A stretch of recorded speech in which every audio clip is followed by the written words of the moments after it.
എന്താണ് പേര്? മലർ. ഓക്കെ. സ്വപ്നല്ല വാസുവേട്ടാ, സത്യമാ സത്യം. മലർ. മലർ. என் பேரு சொன்னேன், உங்க பேரு? പക്ഷെ ഓക്കെ ആണല്ലോ അല്ലേ? ഓക്കെ. എന്റെ ആക്ട് നന്നായിരുന്നുല്ലേ? നന്നായിരുന്നു. സംശയമാണെങ്കിൽ വാസുവേട്ടൻ നോക്കിയേ. ഉങ്ക പേരെന്ന്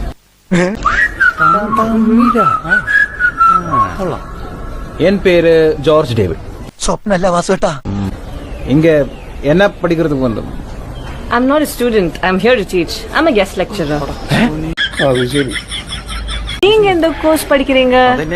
ഞങ്ങൾ ഫൈനൽ BSc സയൻസ്. ഞാൻ ബികോം പാസ് ആയിട്ടുണ്ട്, ഫസ്റ്റ് ക്ലാസ്. ഇവൻ പ്രീ BSc പ്രീ ഡിഗ്രി. ஓஹோ, ടീച്ചർമാർ പറയലട്ടാ ടീച്ചറെ. சொல்ல மாட்டேன். പൊട്ടന്മാര്.